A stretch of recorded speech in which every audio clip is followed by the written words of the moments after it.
time for rock news on 101.1 WJRR, Orlando's rock station. Let's check in with Lynch and Taco and see which rockers are making the headlines for all the right and wrong reasons. 101.1 WJRR. All right. We have folks say they missed the Rock the Bank cash keyword first one of the day. Yes, it was cash. C-A-S-H. Enter that at WJRR.com. All right. Get that done in the next half hour so you could end up with $1,000. Not too shabby.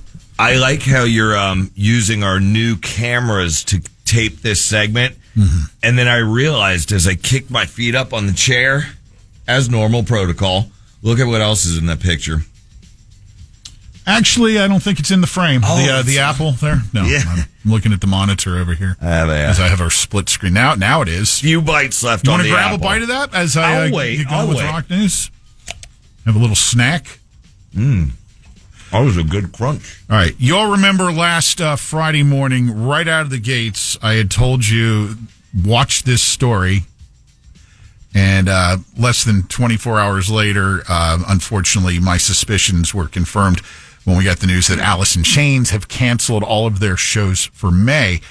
This after some sort of medical episode with their drummer Sean Kinney last Thursday night before a scheduled show in Connecticut. I knew. Yeah, you predicted that, and then we got the news. So I said, Friday morning, I go, we got to keep an eye on this. Of course, Alice in Chains was scheduled to be one of the primary performers at Welcome to Rockville this weekend.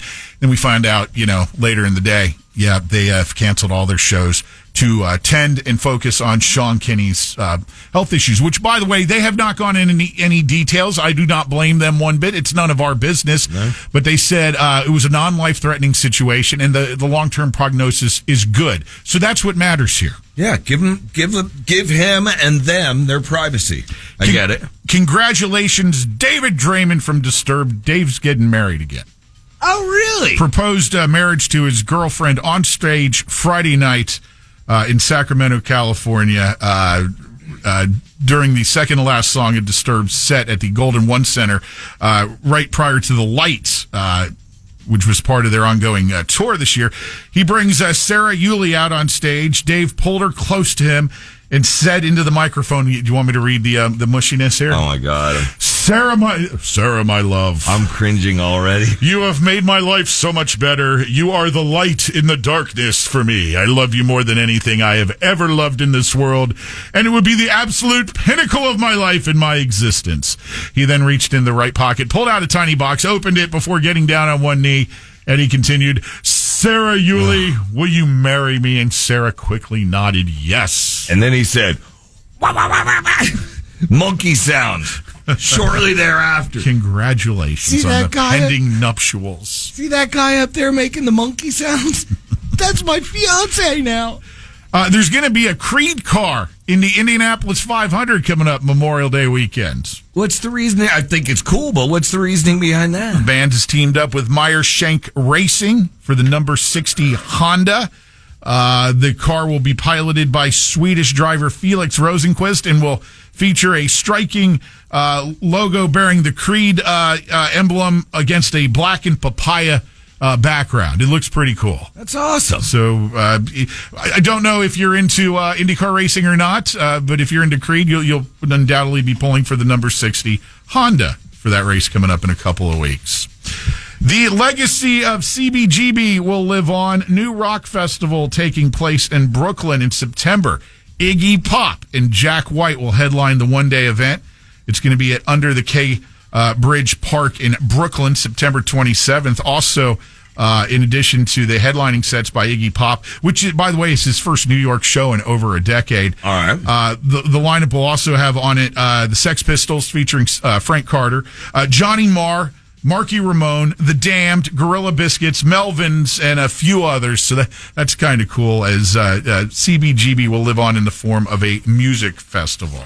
All right. Peter Frampton was the guest guitarist during the Pearl Jam show in Nashville this past Thursday night. Frampton joined the band on stage for Black, with a little bit of Do You Feel Like We Do mixed in at the end. And the performance is on YouTube if you want to check it out. Eddie Vedder introduced Frampton. He also mentioned that Mike McCready and Matt Cameron from the band played with Peter on his 2006 Grammy-winning album Fingerprints. Vedder also said, this is the first we've gotten to do this, and who knows how long we'll keep touring, so this might be the only time, referring to getting to jam with Peter Frampton. Yeah. He also told the audience something most of you don't know. This song, Black, was named after the color of his famous Les Paul. There you go. In other Pearl Jam news, they have released a limited 4-track vinyl inspired by the TV show The Last of Us. The vinyl will feature studio versions of Future Days and All or None, as well as live performances of those songs. The band's music has been subtly referred to in the show. I've been watching The Last of Us. Interesting show, Taco. You're not big into the zombie apocalypse type stuff, though, so... I did watch some Walking Dead after everybody had already seen it, 20 years before. May not float your boat, but hey, there you go. And Rob Halford of Judas Priest, obviously, he's feeling a little bit, I don't know if you want to say guilty, he's the word gutted over not going to be able to be part of Black Sabbath's final show with Ozzy. Of course, Priest from the same town as Black Sabbath, Birmingham, England, which you think about two of the absolute titans of heavy metal and hard rock, both from Birmingham, England. From really the same era they emerged. They absolutely want Halford there, but they had already committed to doing the Scorpions' 60th anniversary show in the Scorpions' home country of Germany. Now, they could try to pull a Live Aid thing here, where, they do the show in Germany and then jet over for that. But Rob was like, there's too many things that could go wrong. And if we promote we're going to do that, then it doesn't happen, Then we egg on face. Right. I think it's, as much as it stinks that they're not going to do, the second one, you stick to what you committed to. Sure, yeah. Yeah, I mean, you have to. Priest and Scorpions had already, been doing setup with these shows, and the 60th anniversary of a band is nothing to sneeze at either. No. So there you go. And one final thought here: Paul Stanley giving a total thumbs up to David Lee Roth's first show in over 5 years. When I told you about his performance at the M3 Festival in Columbia, Maryland, back at the beginning of the month. 16 Van Halen songs, and I watched and listened to some of this. And Paul Stanley agreed. He's like, David Lee Roth looked and sounded great. More power to you. Loved it. You go, Dave. Good. And I said, get back on stage and do your thing. Because we all had our concerns after the Vegas incident. And hearing him one time, oh, God, it was bad. He's looking and sounding good there. Good. So, anyway, that's some of your rock news for this week. Any questions? Thank you, sir. Do you want to make monkey noises before we No. Oh, come on. You're good at that. You're the human beatbox. You do it. Bob. There, see? Much better.